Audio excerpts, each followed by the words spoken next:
Impact Family, impacting the world through healthy family. Shalom saudara-saudara, selamat berjumpa. Kita akan merenungkan firman Tuhan lagi ya, setiap hari. Tidak jemu-jemunya kita cinta Tuhan, cinta firman-Nya, supaya hidup kita diberkati dan seturut dengan jalan Tuhan. Seperti kemarin saya sudah sebutkan, hari ini kita bicara tentang Yohanes. Pada waktu malaikat datang kepada Zakaria, Zakaria diberitahu bahwa dia akan mempunyai anak. Demikian ceritanya ya, Lukas 1 mulai ayat 14. Engkau akan bersukacita dan bergembira, bahwa banyak orang akan bersukacita akan kelahirannya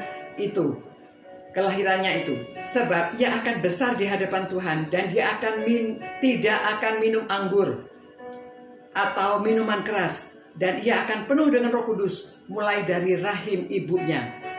Ia akan membuat banyak orang Israel berbalik kepada Tuhan Allah mereka, dan ia akan berjalan mendahului Tuhan dalam roh dan kuasa Elia, untuk membuat hati bapak-bapak berbalik kepada anak-anaknya, dan hati orang durhaka kepada pikiran orang benar. Dan dengan demikian menyiapkan bagi Tuhan suatu umat yang layak baginya. Saudara, jadi pengumuman ini memberitahu Zakaria bahwa anak yang akan dilahirkan itu menyiapkan hati orang untuk menyambut pelayanan Tuhan Yesus. Ya, ini dia mendahului. Dia lahir dahulu, dia mendahului, dia pelayanan dahulu, menyiapkan hati-hati orang supaya berbalik. Itu sebabnya dia katakan, bertobatlah, kerajaan Allah sudah dekat. Jadi nanti kita pelajari lagi apa yang disampaikan oleh Yohanes dan Zakaria. Kita akan mempelajari lagi beberapa hari ini. Nah saudara-saudara, tidak mudah ya diberitahu bahwa anak yang akan lahir ini menjadi orang kedua. Jadi perlu disiapkan anak ini rendah hati, tidak justru menyaingi orang pertama. Jadi dia mempersiapkan supaya orang pertama itu jalannya mulus.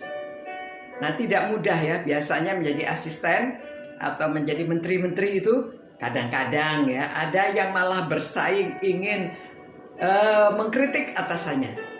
Nah kita belajar rendah hati, justru kita bisa mendukung atasan kita. Ya, kalau saudara menjadi orang asisten atau orang kedua, dukunglah atasan supaya atasannya berhasil ya menjalankan tugasnya, menyiapkan orang lain untuk taat kepadanya. Sehingga kalau saudara menjadi asisten atau menjadi orang bawahan itu, perusahaan bisa berjalan dengan baik.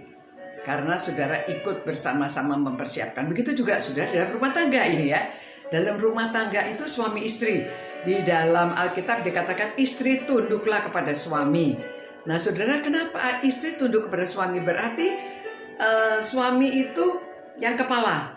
Ya, istri itu menjadi orang kedua atau menjadi lehernya. Jadi lehernya kan mendukung kepala ya supaya bisa berdiri. Nah jadi istri itu mengapa disuruh tunduk itu? Memang istri yang perlu bisa rendah hati, mendukung suaminya. Kadang-kadang ada istri yang sekolahnya lebih tinggi, lalu penghasilannya lebih banyak. Wah, dia tidak mendukung suaminya. Itu sebabnya di rumah tangga jadi bentrok, jadi bertengkar. Ya, anak-anak tidak menghargai juga ayahnya kalau demikian. Itu sebabnya Tuhan mengatakan, Alkitab mengatakan istri tunduklah pada suami dan suami mengasihi istrinya. Tapi dalam sisi ini tunduknya itu bukan bahwa kita inferior. Tanpa leher kepala nggak bisa berdiri ya. Jadi ada leher, ada kepala supaya kepalanya bisa menjalankan fungsinya nengok ya. Bukan disetir sama lehernya, tetapi menyebabkan dia bisa lihat kanan, lihat kiri, dan melihat ke depan. Jadi istri-istri menyiapkan keluarga supaya mendukung, menghargai kepala keluarga dan bisa berhasil dalam keluarga. Jadi keluarga ada damai sejahtera. Dalam keluarga saling menguatkan. Dalam keluarga tidak bersaing, melainkan menjalankan fungsinya masing-masing supaya berhasil. Ya, jadi kalau ini supaya bapak-bapak hatinya, supaya hati bapak-bapak berbalik kepada anak-anaknya, ya, hati orang durhaka kepada Tuhan. Jadi anak-anak, orang tua supaya hubungan disiapkan supaya hubungannya baik, orang tua dan anak. Mungkin pada waktu itu banyak orang tua yang hubungannya tidak baik dengan anak. Jadi di sini Yohanes mempersiapkan. Begitu juga ya yang sebagai istri, kita mempersiapkan keluarga supaya bisa mendukung kepala keluarga sehingga keluarga ini dapat memuliakan Tuhan. Puji Tuhan, firman-Nya luar biasa. Kita ikuti ya. Terima kasih Tuhan atas firman-Mu yang kami renungkan malam hari ini.